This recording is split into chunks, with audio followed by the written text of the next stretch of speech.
On November 29, 1989, David and Cynthia Cargill left their 2 young daughters in the care of a babysitter overnight for the first time in their lives. But they had no reason to be worried on that quiet night in Dallas. Hey, girls, you'll be good. You'll be in bed by 8.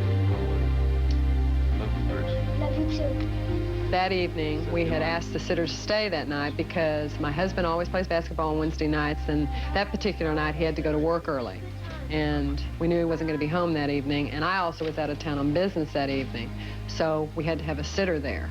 And this was the first time I had ever left town as far as leaving my children in the care of someone else. And that was difficult for me as far as doing that. So I was kind of apprehensive about that. I got an o'clock. I'm not tired.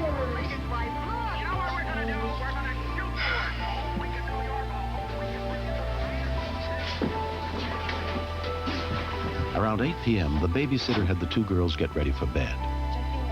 Kate and Aaron were sleeping in the same room together, which normally is Aaron's room. But since the sitter was staying there that night, the sitter was going to sleep in Kate's room. Is it warm enough? The babysitter put the children to bed and tucked them in, and apparently shut the door to their room so she wouldn't disturb them because she wanted to stay up and watch television.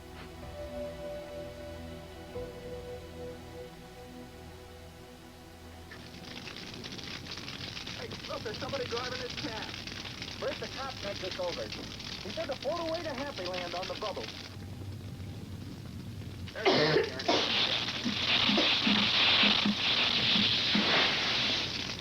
Though the Cargills had checked their smoke alarm just 2 weeks before, on that night it didn't work.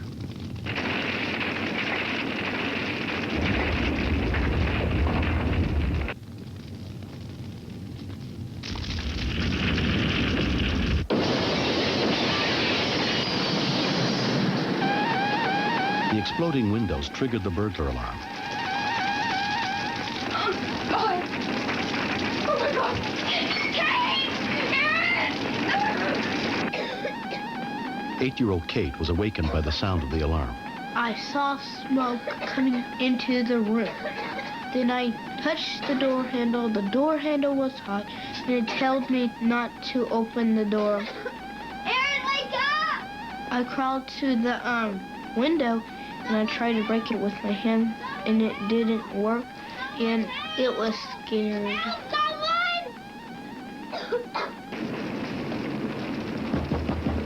A passerby noticed the blaze and ran to a nearby house where he woke Dwight Bookout. We heard a pounding on the door, and by this time the smell was overwhelming. The fire was rapidly getting out of control. I called Gay and asked her to call 911 and get assistance as quickly as possible. I knew the children were in the house, and my immediate concern was, my God, where are the children? Hello? Gay Patrick's call for help came in at 12:54 a.m. I thought, how could this be happening? It didn't seem like it was real. I thought I was having a bad dream. It was one of those things where you hope for a miracle. The fire department is en route. Please stand in line. Emergency units from the Dallas Fire Department were immediately dispatched. Let's clear the house, man. Let's go. Let's clear the house. Fire investigator Tom Oney was also sent to the scene. Anytime you have a fire in a house, children will tend to hide from fire. And we find them in fire deaths after a fire, many times in places of hiding. Someone help! My mom and my dad, including my school, taught me to, if there was a fire, break the window with something. Even after Kate broke through the glass, a screen kept her and her 6-year-old sister trapped inside. The babysitter heard Kate's cries for help. She got the screen off. Then I got out. Then we went to the middle of the yard. Aaron! I turned around. My sister was not behind me. Hurry! So I went back in the house. Aaron! Aaron! I'm on the window! Hurry, Aaron! Hurry! Come on, Aaron! Come on! Come on, it's okay!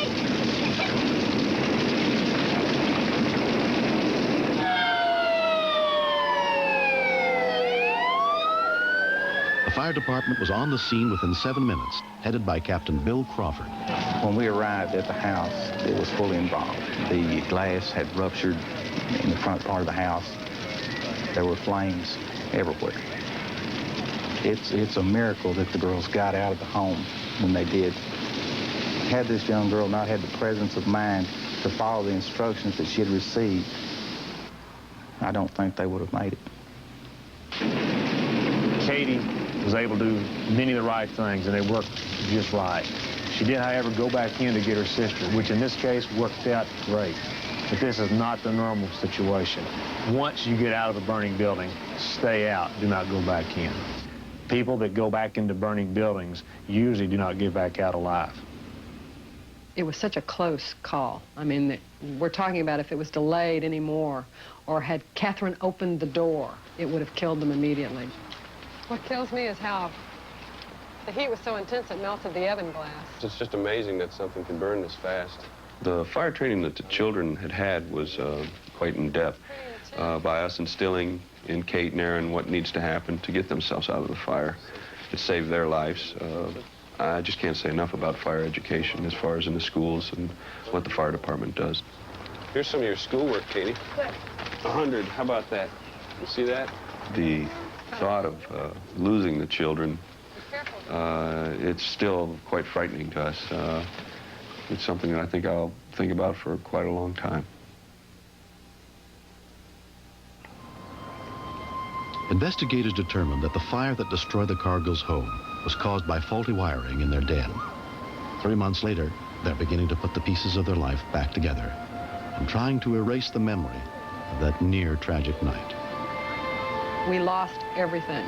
And, you know, it sounds kind of corny, but you realize that life's too short. It makes you, oh, I don't know, just really take time to enjoy life, because it could be over in a matter of seconds.